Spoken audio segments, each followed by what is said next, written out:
et des milliards d'hommes qui vont prier et le feu de Dieu va revenir et les anges seront à nouveau en action. Et je vous assure, le diable ne profitera pas de ce confinement pour détruire l'église, détruire les chrétiens et détruire les enfants de Dieu. Tout le monde, à partir d'aujourd'hui, à 21h, tous les jours, 21h, tu fléchis tes genoux. Que tu sois dans ta chambre, dans ton salon, dans ta voiture, ou que tu sois dans ton église, fléchis tes genoux et accorde-toi avec tout le corps du Christ dans le monde, dans la prière. Car si nous continuons cette guerre où chacun se bat pour son église, se bat pour son ministère, se bat pour sa vision, mes frères, ça ce n'est pas le combat d'un ministère, ce n'est pas le combat d'une église, ce n'est pas le combat d'un pasteur, c'est le combat de toute l'église, c'est le combat de tout le corps. Ce n'est pas le combat de Moïse, ce n'est pas le combat de Josué, ce n'est pas le combat de Hur, c'est le combat d'Israël, c'est le combat de toute l'église.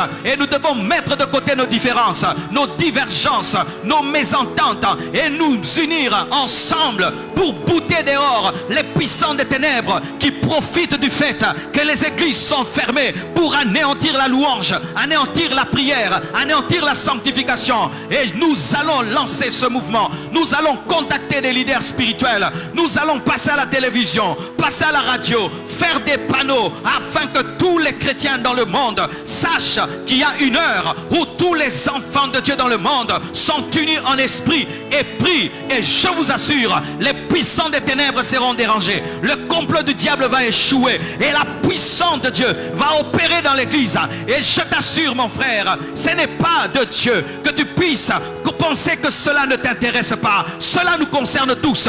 Tu dois adhérer et partager cette vidéo.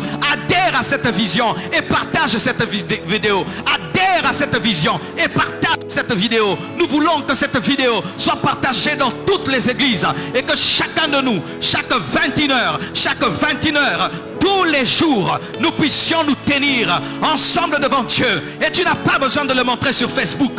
Tu n'as pas besoin de le montrer sur Instagram. Tu n'as pas besoin de le montrer. Nous voulons des gens qui prient pour l'intimité, pas pour le fan, non pas pour se faire voir et se montrer qu'ils sont en train de prier à 21h. Des prières que Dieu n'exauce pas, des prières que Dieu n'entend pas. Mes frères et sœurs, voici la direction que Dieu m'a donnée. Et si nous le faisons, les puissants des ténèbres vont échouer. Mais si nous entendons et nous continuons comme d'habitude, nous serons étonnés par les malheurs qui vont s'abattre dans nos maisons.